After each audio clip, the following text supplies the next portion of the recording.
Mm, mm, mm, mm.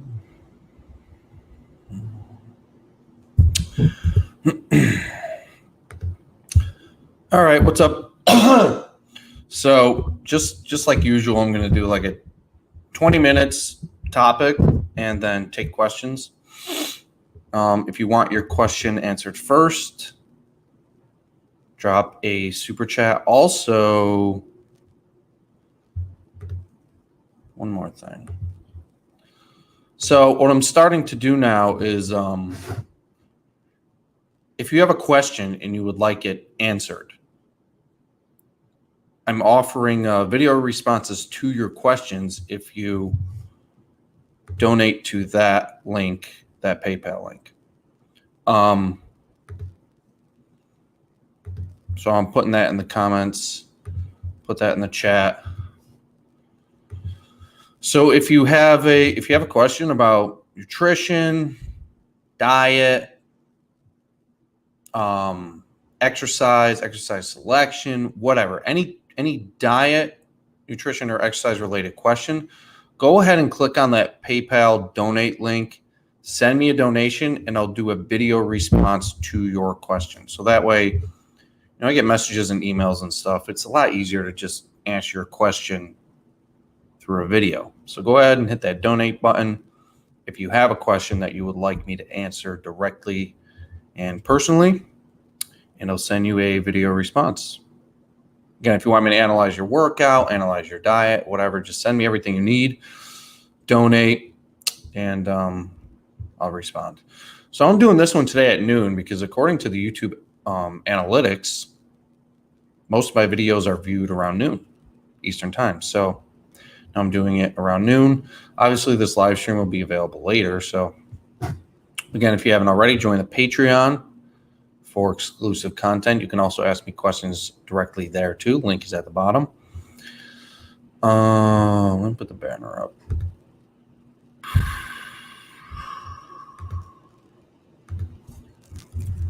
Fitness industry.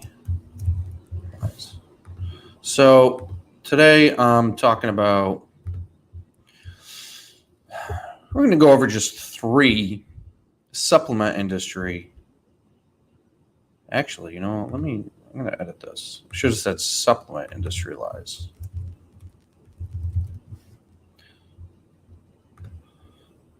So I'm going to go over the top 3 supplement industry utter lies. The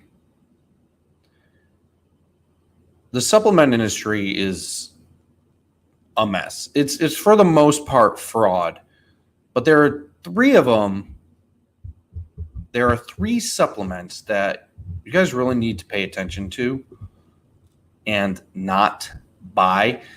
No matter the amount of marketing and nonsense that's going to be shoved down your throat, these 3 supplements don't work. They are absolute nonsense. Most of the fitness supplements don't work. But these top 3, I get questions about quite often. And I'm sick of it because they suck. These supplements suck, and they're a complete waste of your money. If you have any questions about supplements, put it in the chat, and I'll give you my opinion on them. But I'm going to go through the top 3 most pointless supplements that you should absolutely never buy. Unless you have fun wasting money for no reason, which I doubt most of you do, don't buy these. So the first supplement, that's a complete waste of money. People are still taking it. Like, people are obsessed with this one. And you could see this supplement getting put into energy drinks now, put into pre-workouts. People will often drink this supplement during their workout for some retarded reason. So the first one are BCAAs. It's an acronym for branch chain amino acids. So, you have essential amino acids and non-essential amino acids. So there are, I believe, nine amino acids. So amino acids are the building blocks of proteins, essentially. So there are a couple of amino acids that are essential for building muscle, leucine being one of them. So the supplement industry decided it was a good idea to spin off of this and say, hey, if amino acids are essential for building muscle, why don't we make a supplement so that way people could get more amino acids and build more muscle more quickly? Well, here's the thing. No matter how many, if you shove a huge amount of amino acids into your system, it's not going to make you build more muscle than you would otherwise. It's basically just going to create the environment for your optimal response to the training. So say, for instance, you had a healthy diet with adequate protein intake, adequate calorie intake, adequate recovery. Adding branched chain amino acids into your diet is not going to help you build more muscle than if you just simply stuck with a good diet. So here's the thing about branched chain amino acids. All protein consists of branched chain amino acids. All right. With that said, if you are consuming adequate protein, whether through supplementation shakes, animal proteins, whatever, if you are consuming adequate protein in your diet, the addition of branched chain amino acids is absolutely useless. It has absolutely zero effect if you are consuming protein. And there was research done by Brad Schoenfeld, of all people, who I generally disagree with most of the shit he says. And he too confirmed through their research that there is absolutely no effect of branched chain amino acids on the response to resistance training if protein is also consumed. So, useless. Another thing. A lot of people like to drink branched chain amino acids during their workout. So now you've got a pre-workout, an intra-workout, a post-workout, protein for the morning, protein before bed. Like, the supplement industry is screwing you guys. They're making you think you need all this different shit. So now you've got people drinking branched chain amino acids during the workout to help them recover as they're training. That doesn't make any sense at all. Pointless. That's not how your body works. Your body is obviously constantly trying to recover as you're training, but adding in branched chain amino acids as you're training, it's not going to have any effect. So now the supplement industry has something you take during your workout, something you take before your workout, something you take after your workout. They've also broken down different types of protein. So now you got whey protein, and then you got casein, which is slower digesting, that you take at night. Think about it this way. If your body was that picky when it came to building muscle, it would not make any evolutionary sense. How on earth is your body only going to build muscle if it has all these little nitpicky things dialed in? If from an evolutionary standpoint, from a survival standpoint, in the wild, we had none of this. We barely had enough food. So, most of the things, I say this all the time, but most of the things people worry about when it comes to exercise are these little things that make no difference. It makes no sense evolutionarily for your body to be so damn picky as to which type of protein you're consuming at which part of the day to build muscle. So there's a lot of people who think, oh, I'm not building muscle because I'm not drinking casein at night, or I'm not building muscle because I don't have my pre-workout, intra-workout, post-workout right. It's insane. How the hell would the human species, or any other species for that matter, have survived if it didn't have all this shit? So BCAAs are a complete waste of money. Don't take them. It's basically it's basically expensive urine, because the additional BCAAs that you're drinking, in addition to consuming protein, you're just going to pee them out. They're not going to have any effect on your recovery or muscle building ability. Also, just keep this in mind, a side note, there's nothing you can do to speed up or enhance recovery other than eat well and sleep and maintain low stress levels. There's nothing you can take besides anabolic steroids for some people to speed up recovery. Drinking whatever supplement, going in the sauna, getting a massage, whatever, none of that speeds up recovery. It doesn't make any physiological sense for that to happen. Think about the sauna, for instance. The sauna is dry heat. It raises your body temperature. It's stressful to your body. It's not comfortable. It is a stress. The sauna is a stress on your body, just like being out in 95-degree heat in the summer is a stress on your body. How is a stress going to speed up the recovery from a stress? Training is a stress. So you're going to add another stress in the form of the sauna to speed up the recovery from the other stress? Makes no sense. No sense at all. That's like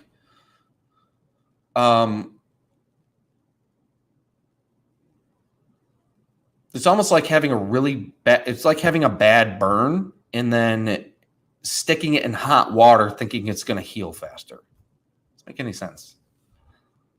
And that was a beautiful analogy.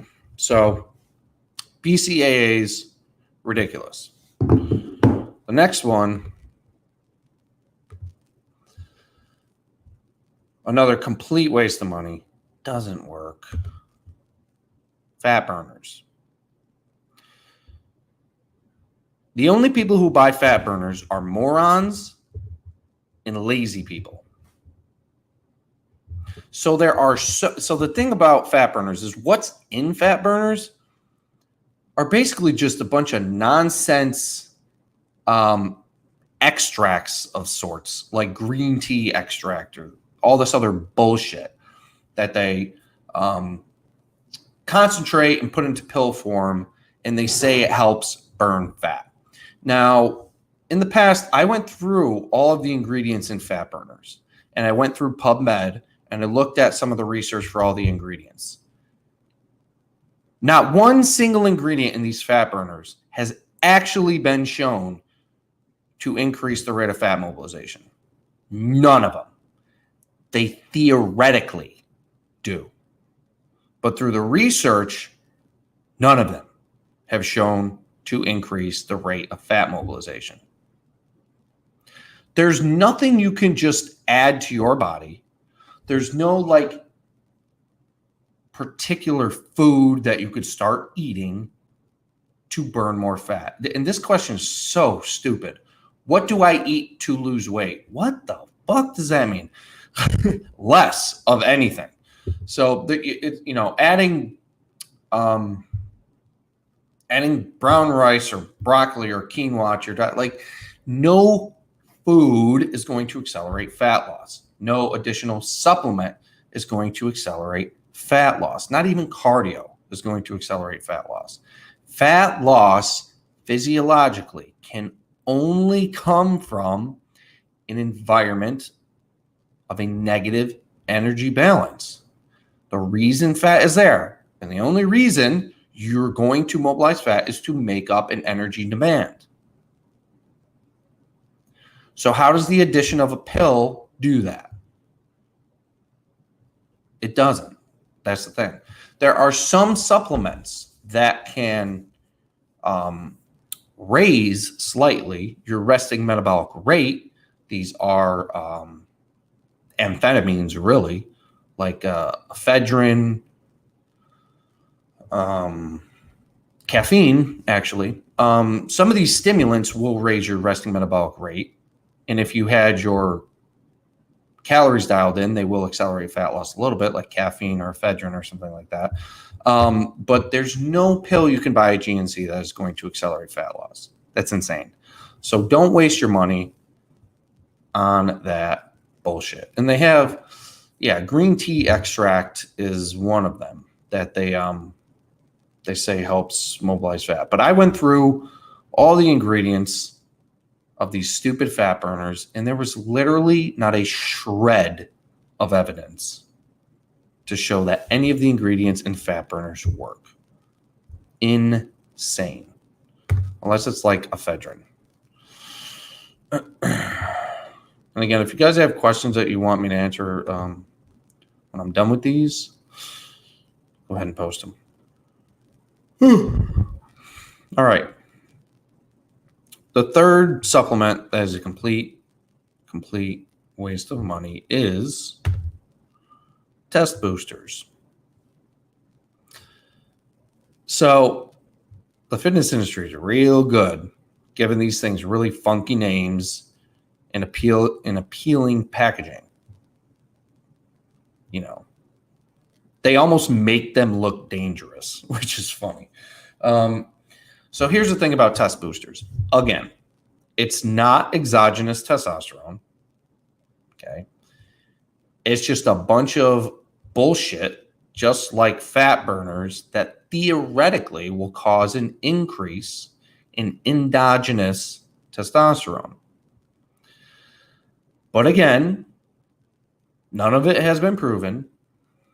And if you have a lifestyle which suppresses testosterone production, say you sleep like shit, you're fat, you don't exercise, you're stressed, you eat a lot of refined foods, a test booster is not going to have any effect at all whatsoever on your testosterone levels.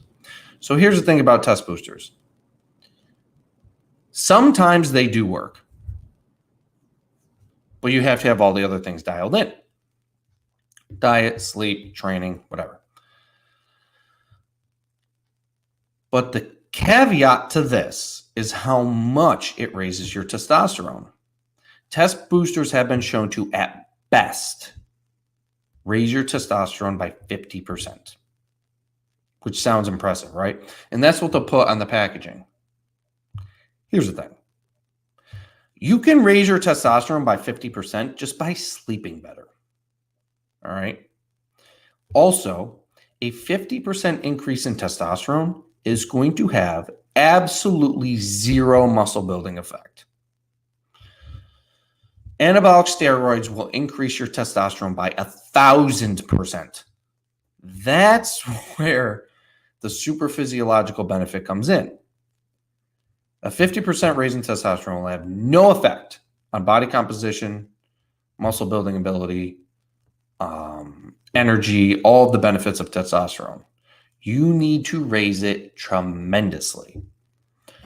It's not like testosterone replacement therapy when you're literally taking exogenous testosterone. Test boosters are same thing, just a bunch of little non-FDA approved theoretical supplements that can sometimes raise testosterone. And if you take these, it's not going to raise testosterone enough for it to have any noticeable effect. And I would imagine that any effect people had from testosterone boosters is placebo. So if you really want to raise your testosterone, you need to exercise intensely, sleep well, eat a high quality diet and higher quality foods, things that occur naturally in the environment, lower your stress levels. And that's about it. That's about all you can really do. There's no, these keto people think you can have a diet high in fat and raise your testosterone levels. That's bullshit. That's nonsense. In order to have optimal testosterone, you have to just do what you know you're supposed to do. Sleep well, exercise, eat well. So test boosters are a waste of money. And the reason a lot of people, men these days have severely low testosterone And a lot of it has to do with the diet.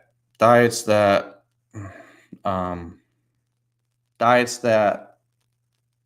result in chronically elevated levels of insulin will suppress testosterone production. So this hat says, "Make men strong again,"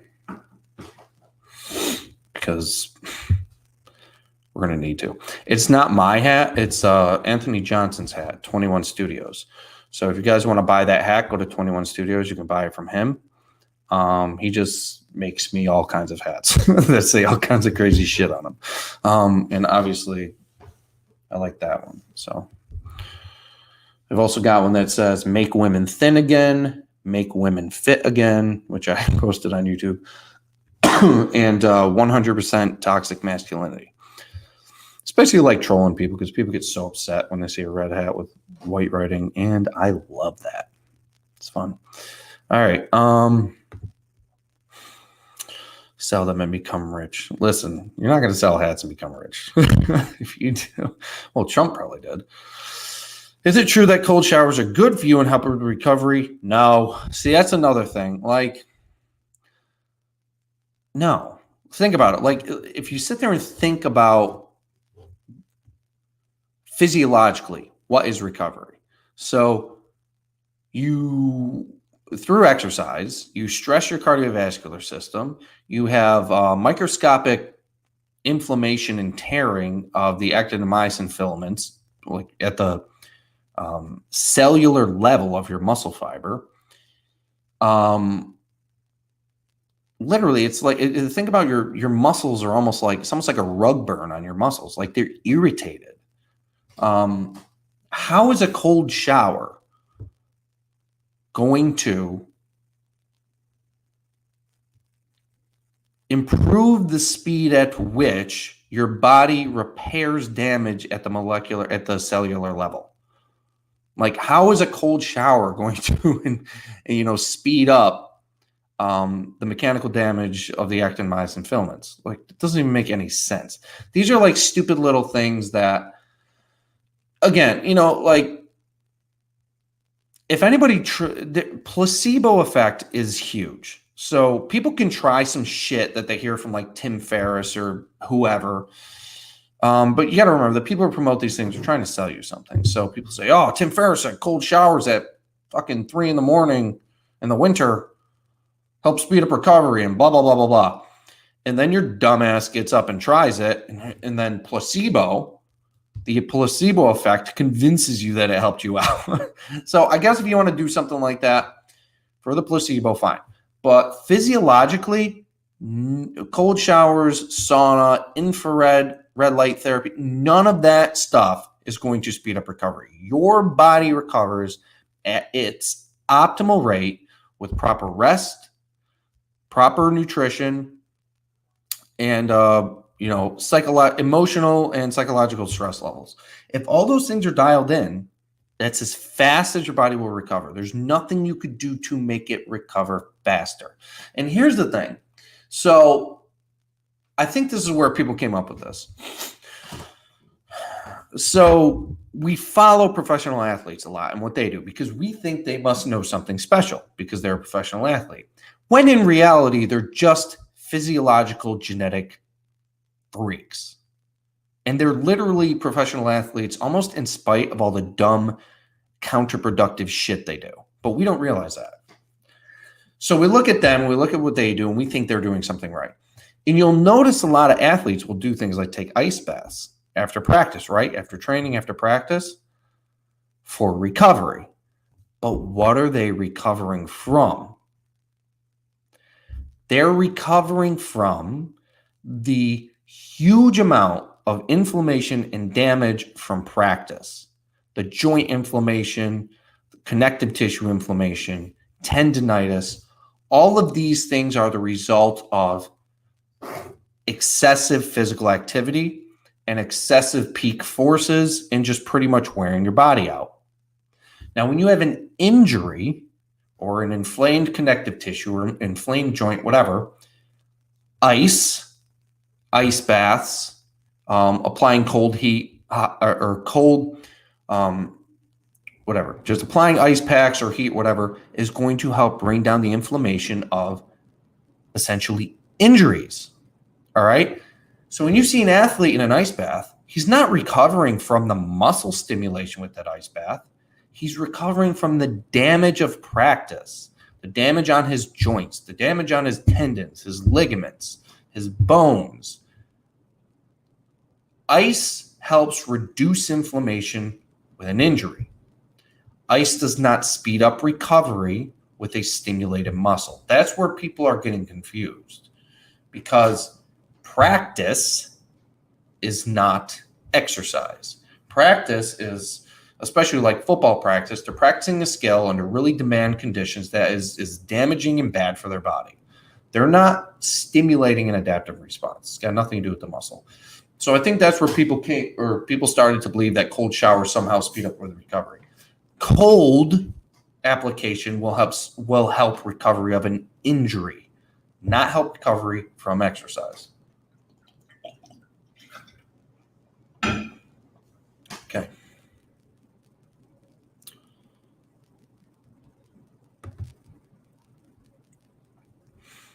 Keep in mind, if you're asking like redundant questions that I've answered a million times, I'm just going to skip over them because go watch old live streams.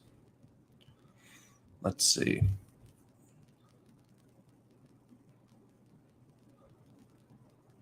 All right.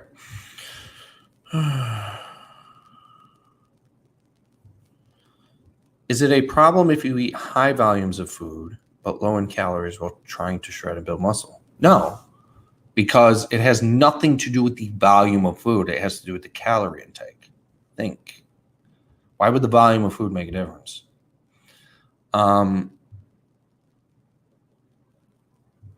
Yeah, no, it comes down to the calorie intake.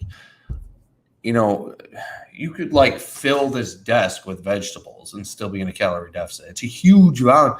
And that is why, eating meals with animal protein and a lot of green vegetables is better, because it allows you to have a larger volume of food and still keep your calories restricted. Because psychologically and subconsciously, we eat based on food volume. The more volume the food, the more full we're going to feel, regardless of the calorie intake. So if you're eating foods, lots of vegetables and animal protein, you could still be eating, low calorie meals, but the volume is so big that it almost gives you the illusion that you're eating a lot. And that's why I tell people to eat a lot of vegetables and animal protein, just as fillers, really. So the answer to your question is high volumes of food have no effect on losing weight. Nothing against you, but I hate the word shred. That is so gay. Sorry, I just hate that word. Shred. Ugh. Ugh.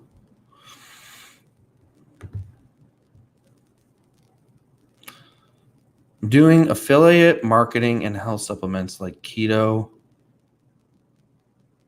Sell hotcakes. How do people still buy that junk? I don't know. It's bullshit. But there's a sucker born every day. Couldn't find your split. I want to try. What was it? Is it on YouTube? I don't think it is on YouTube. So here, let me find. I'm just going to post the video of my full workout. It's an old video, but basically just split the legs apart from the upper body. I'm just going to post a link to the full workout. It's the exact it's the exact same thing I do, but I just train legs on a different day. So I'll just post that link because I don't want to list it. Let's see.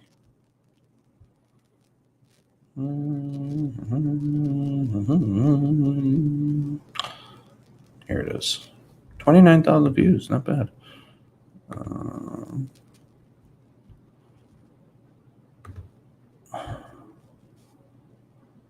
So if you want to know the split I do,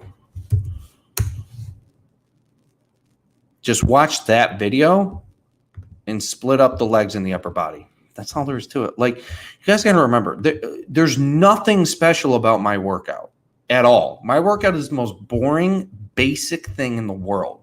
I don't look the way I do because my workout is somehow special. I'm not. The difference of my workout is it is highly efficient, very safe, and because I adhere to principles that make the exercises harder, it's more effective.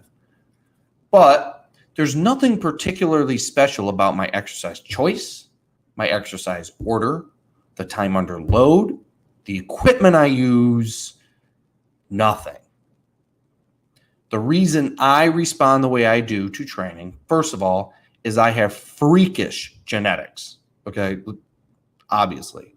Second of all, I've been training since I was 16. It's like 15 years.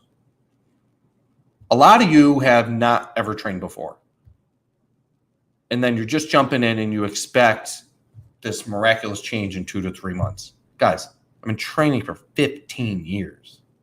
All right. Almost. So the combination of and I never stopped. I didn't take a month off, ever. 15 years of consistent training. Good genetics, training intensely. That's why I look the way I do. It's not the exercises. It's not the machines. It's not the order. It's not the time under load. You know, I was reading another post earlier today, and an individual thought maybe they weren't seeing the results that they wanted because their time under load wasn't right.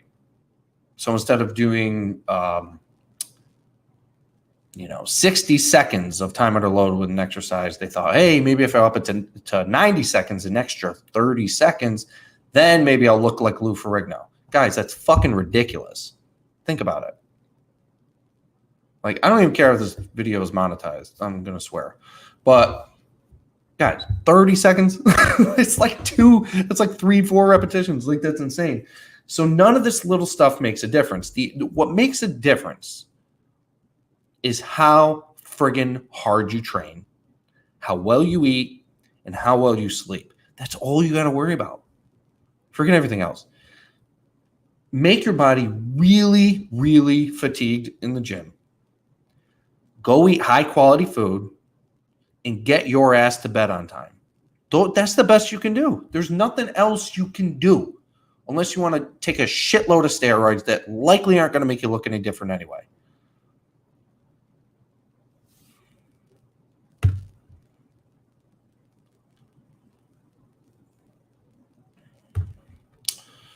So would you say the most effective proven supplements out there are protein, creatine, and caffeine? Well, yeah, think about it this way. These aren't even, protein supplement is food. It's a milkshake, essentially. It's just food in powder form. So yeah, protein. Creatine. Yeah, creatine has been proven to do some stuff. And honestly, I never took creatine, but Drew Bay convinced me because he stood by it and he takes it. So I'm like, all right, let me give this a shot. I can say that the days I take creatine before a workout, my workouts are way better. All right. So I'm a creatine guy now. I only take it on the days I work out though. So like twice a week. Caffeine. Yes. Caffeine will raise your resting metabolic rate. It will give you energy. Caffeine is a terrific pre-workout. Caffeine in the addition to a calorie restricted diet too. So think about it this way. Think about your resting metabolic rate is 2,000 calories a day. You're eating 1,500 calories a day. Now you drink creatine or caffeine to raise your resting metabolic rate to say 2,200 calories a day. That's how much calories a day your body's burning. So now you went from a 500 calorie deficit to a 700 calorie deficit just with the addition of a stimulant. That's where caffeine can help. So yes, those 3 supplements, good. All right, this is something I wanted to do a video on. I'm doing a more detailed video of this for my Patreon. So if you haven't joined the Patreon yet, Patreon.com/Jay Vincent. Let me remove this. Show. Okay.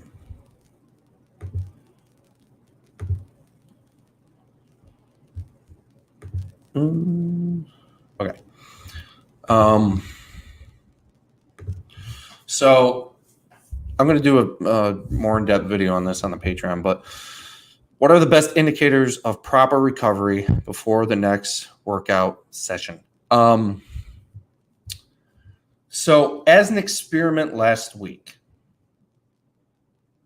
I trained 2 days in a row. I never recommend training on consecutive days, meaning if you train on Monday, if you train this way on Monday, if you train with a proper level of intensity, do not train the next day again. I did this last week, okay? I did a leg training session on Monday, and then on Tuesday, I went and did an upper body workout. By Wednesday, I was sick. I was unable to leave my home the whole day. I did not leave my home. I was outrageously fatigued. I had a bit of a sore throat, kind of a headache. It wasn't COVID. If you overtrain, you will feel kind of sick, under the weather. The only thing I did differently was I trained 2 days in a row. The best indication that you are recovered is that you're not tired. You're not fatigued. People seem to think that, like, if you feel good, you can train. If you don't feel good, then recover. You're not going to feel good and then train again, and that's going to prevent you from responding. The problem is most people are just average responders to exercise. So while you are training in a recovered state, you think that you may be under-recovered because you're not growing 5 pounds of muscle a week. The truth is, it's not your recovery. It's your average muscle building genetics. So waiting longer isn't going to make you build more muscle. If you are not recovered, you know. Trust me, you know. Do you walk up the stairs and feel like it's extremely difficult? Do you wake up in the morning feeling like you were hit by a truck?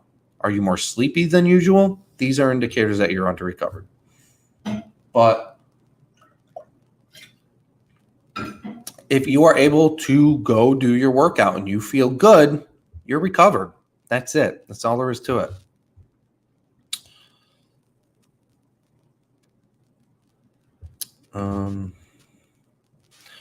During my workouts, I feel my ears getting a clogged feeling as if they were underwater. Is this due to my breathing during my workouts? I've never heard of that. I don't know, but I would guess it might have something to do with your sinuses. It depends. How are you breathing? You want to breathe continuously and calmly. You want to let your jaw hang and just, and then pick up your rate of breathing as the exercise gets more intense.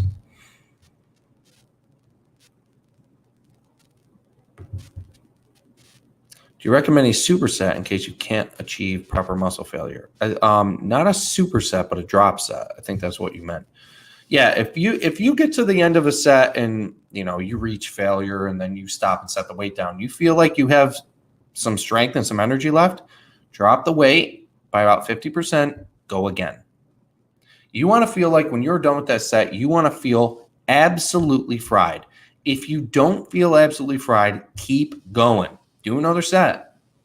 Just because you can stimulate effectively with one set doesn't mean you necessarily are.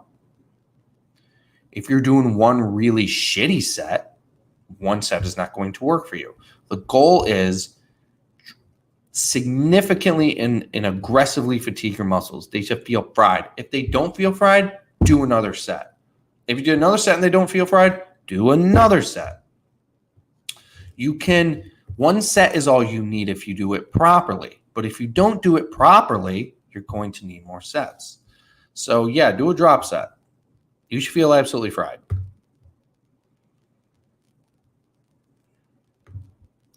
What dose of creatine do you recommend to take? 2.5 grams to 5 grams a day. I take 5 grams. If you're going to take it daily, 2.5 is probably good. It's just if you're going to take it every day as a daily supplement. I only take it before workouts, and I take 5 grams. Do you recommend the big 3 at all? If so, how would you go about it? I do not recommend the big 3 to any of you. If you're going to Doug McGuff's studio and he's taking you through a big 3, yeah, that'll be effective. I highly doubt any of you are experienced enough to get optimal response out of the big 3. You're not. Don't. But if you're going to a really good training instructor, he or she is going to get a lot out of you in 3 exercises. So maybe, but no, don't bother.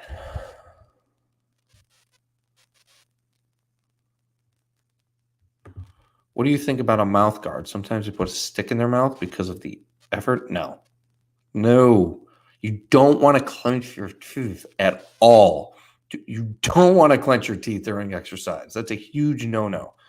You want to let your jaw hang and breathe freely. Do not put a mouth guard in. That's insane.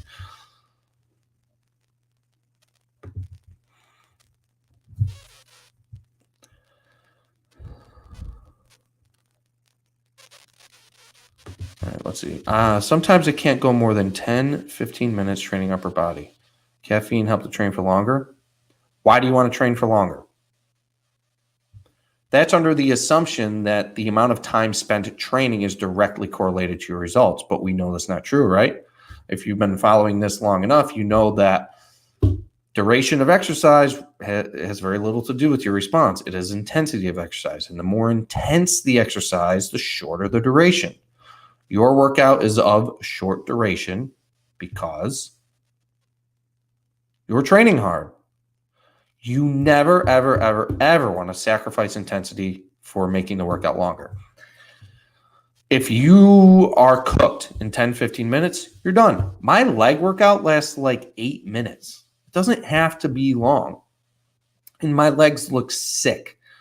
My upper body workout, 20, 25.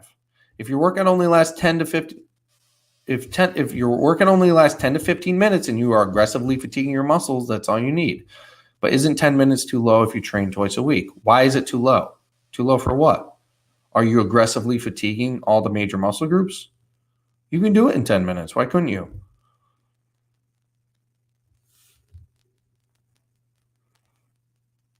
Your goal should never be to try to train longer. What are good ab workouts for abs? What are good ab exercises for abs? You don't need an ab workout. That's fucking ridiculous.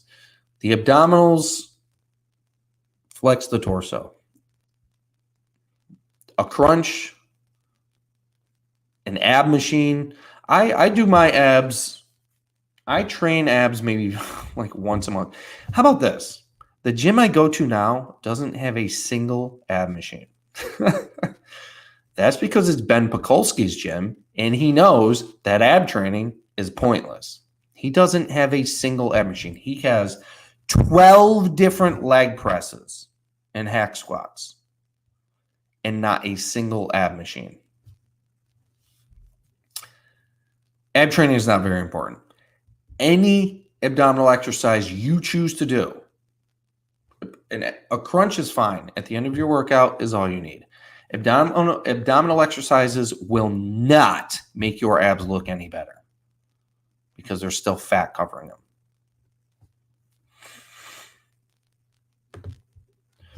Does creatine really help build muscle?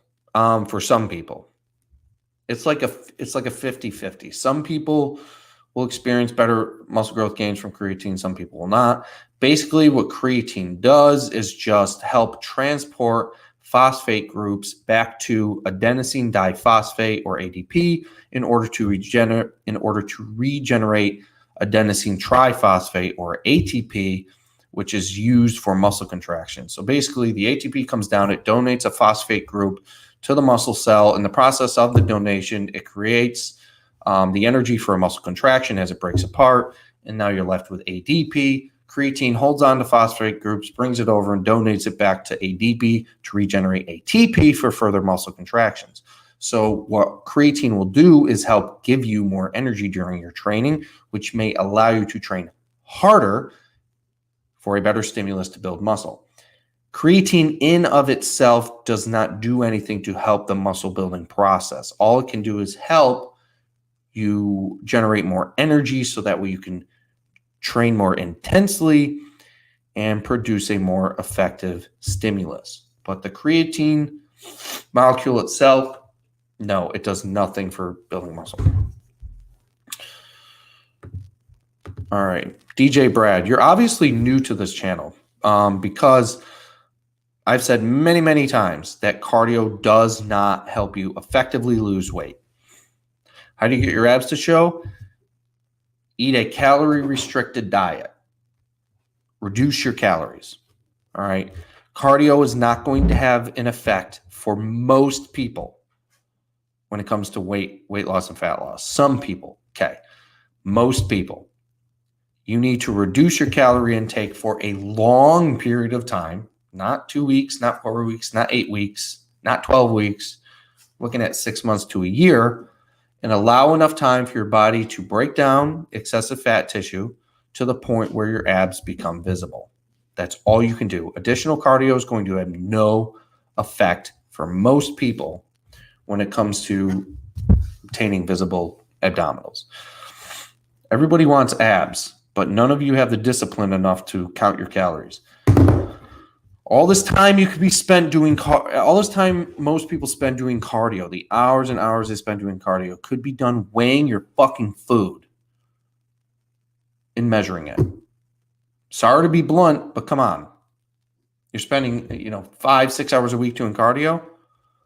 How about 1 hour a week weighing your food and measuring it? That's going to have a far better effect on creating a negative energy balance and producing the environment to where you can mobilize enough fat to eventually reach a body composition that results in visible abs.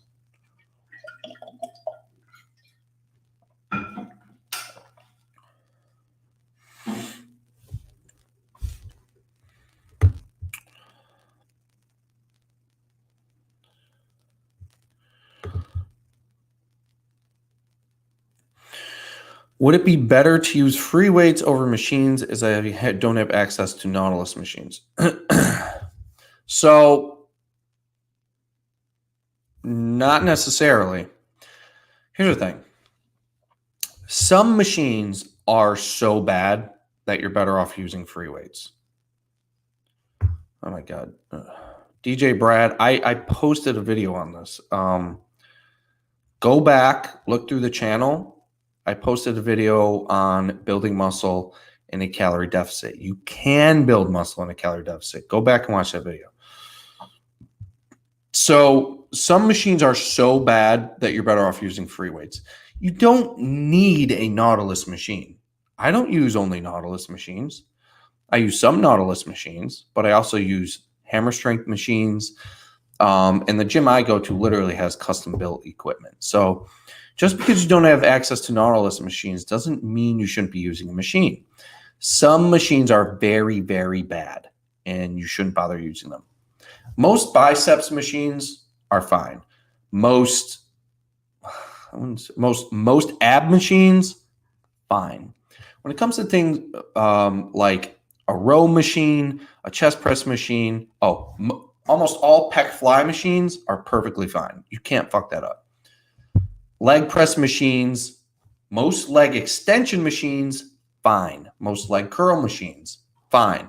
But when it comes to chest press, rows, pull downs, leg press, this is where machine selection could get important, can make a difference.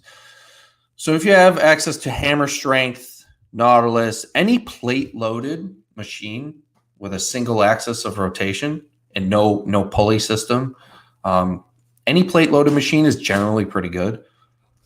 Machines to avoid: Matrix, Life Fitness. This one is called like Sport Track.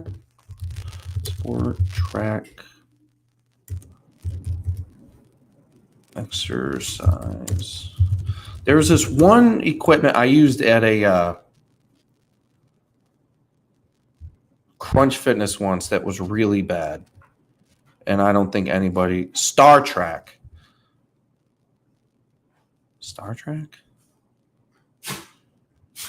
I think it's called Star Treks. This is the worst equipment I ever used in my life.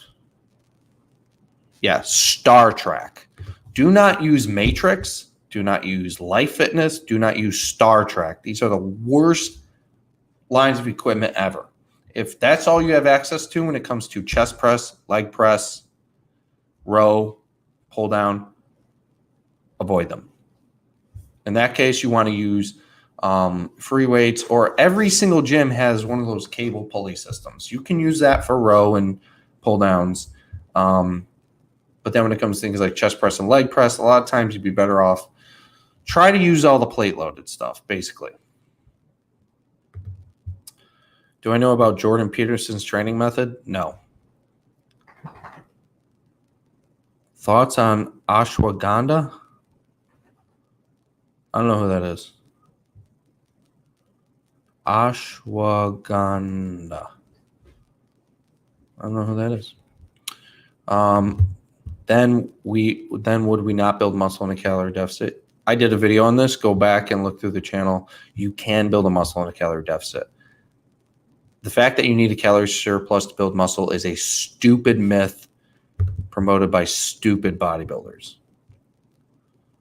How do you think about isometric and static exercise? All right, one more question. Ashwagandha is a herb.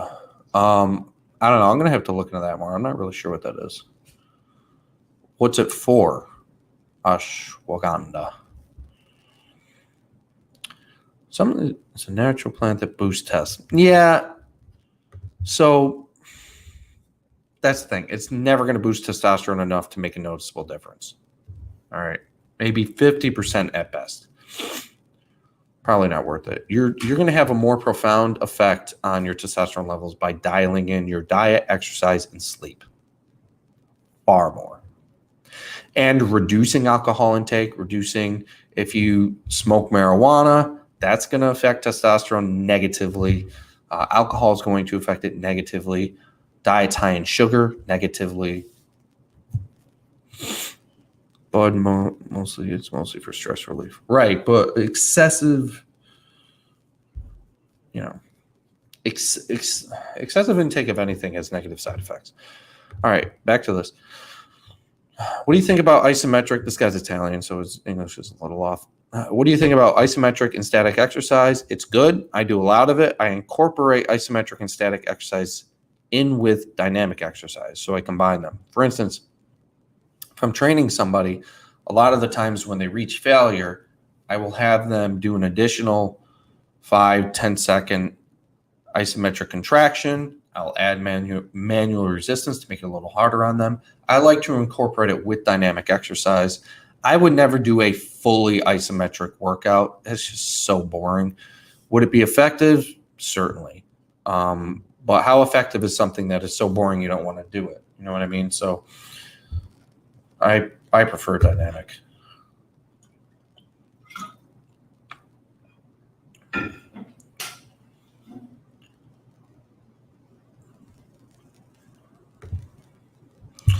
All right, this is going to be the last question. Let's see. Is it true that certain foods that are touted as healthy, such as beans, are actually bad for test levels? I know soy is bad for test levels, but foods that are going to have the most negative impact on test levels are those refined carbohydrates, refined foods, highly processed food, and foods that are high in sugar are going to have the most substantially the most profound effect on testosterone negatively. So junk food. If you're eating, nutrient-dense foods that occur naturally in the environment, high-quality food that you cook, that's going to be your best bet.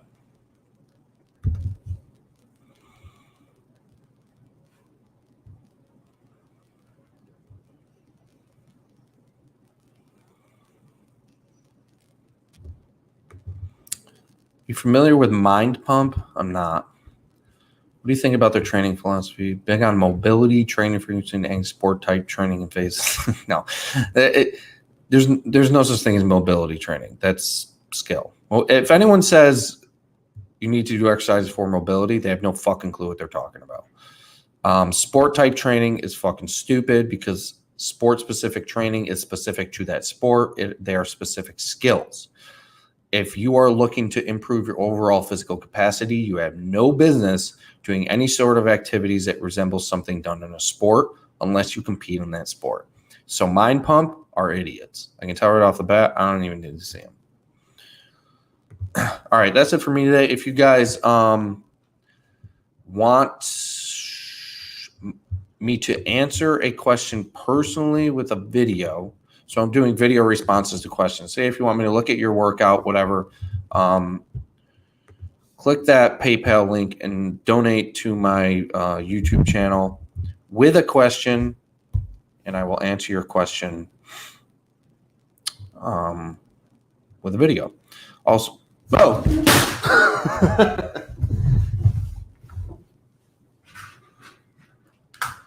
camera's done.